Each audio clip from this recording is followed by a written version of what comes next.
Right. So Desmond, thank you very much for joining us this afternoon. I think you have some specific concerns about what we've put in our report. So I just thought it would be best for you to air those, and then we can ask you some questions around that. Does that make sense? Yep.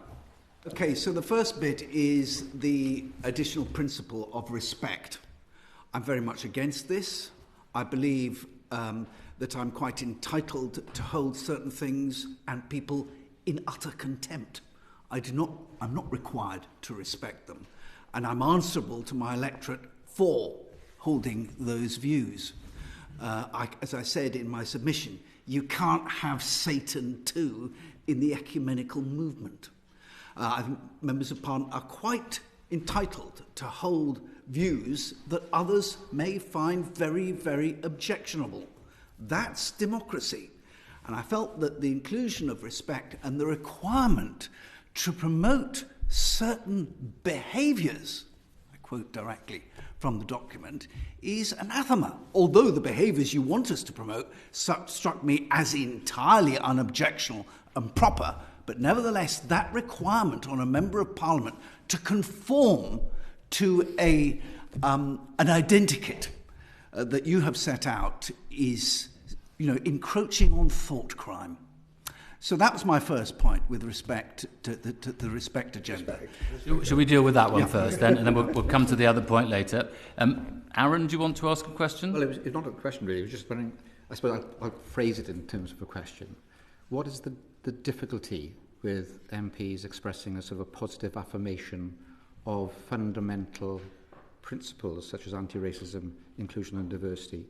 What's so difficult about signing up to those values? Because you've expressed those values. Please don't point at me. No, you have set out those values.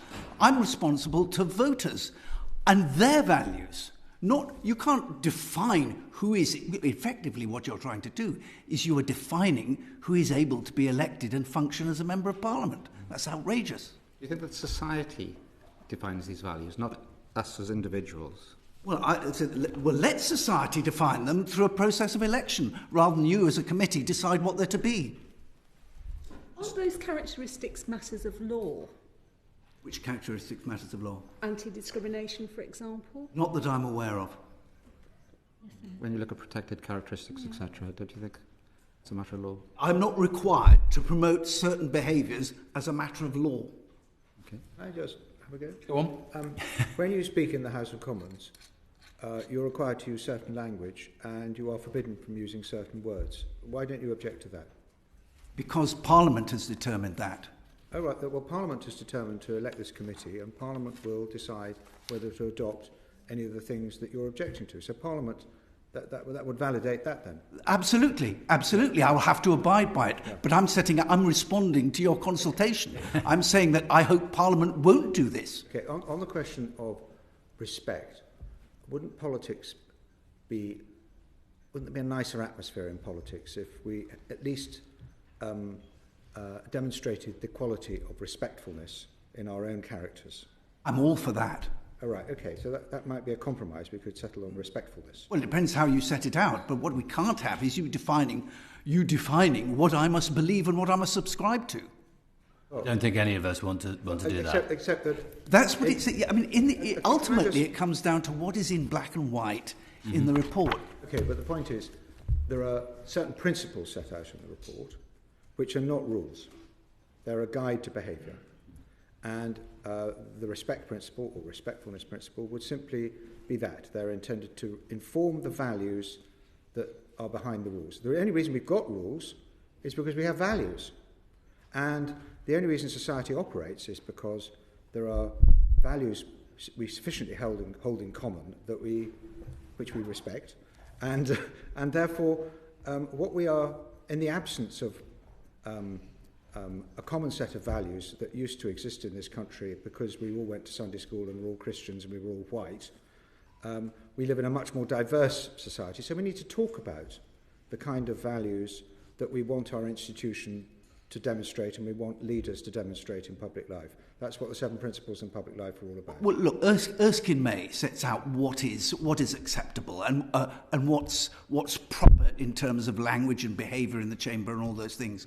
What it says here is that members of Parliament should promote certain behaviours and should show respect. It's the same principle that the Dons of Cambridge encountered recently when they were required to respect all points of view and voted it down substantially on the grounds that we are not required to respect all points of view. There are some points of view that I think are sickening, and I should be entitled to say so in the most robust language that I choose. Desmond, that's different. That's you. The analogy you used there was that you objected, or it was objected to, that you would agree with a point of view. That's not what... No, show respect to a point of view. No, I think what we're talking about here is you should, as a value proposition, you should respect individuals, whether they're saying A or B. And might I say, put aside the term respect and think of it in terms of the value of being anti-racist, the value of being inclusive, and the value of diversity. So you, as an MP, a very senior MP, perhaps have a duty to be an exemplar because people look up to you. Only because I hold those values. But I can't be excluded from being an MP if I don't hold those values. No, that would not be democracy. Nobody's suggesting that. But I think this is an important distinction, Sir Desmond, I think, which we maybe have too clear in our heads and haven't explained well enough, which is that, for instance, one of the other principles is selflessness. Now, selflessness could mean I am going to be so selfless that I will work 24 hours a day and I will not take a penny of salary. Now, I don't subscribe to that version of selflessness. I think you have to love yourself a bit if you're going to love anybody else. So these are principles which are not justiciable within our system. You can't lodge a complaint that Alberto's not been selfless enough or I've not been honest enough or whatever. Those are not things that the Commissioner will investigate, and the same applies to respectfulness. Right. Well, if you set that out as a rubric above the 7 principles, I think I could live with it. Even respect? I don't like the word respect. I think I prefer respectfulness to respect. I prefer respectfulness. In other words, you're not going to hold me to it. Thank you. Well, the point is... No, it's that they are aspirational principles. We're wanting everybody to move in that direction. Yes. And but the Commissioner's not going to launch an investigation into whether or not you've been respectful enough. This is for the record, isn't it? Broadcast. Excellent. Yes. Right, very good. We obviously haven't put that clearly enough in the report. We've got to move on to, because he's got another issue he wants to raise with us. One question, one point to make.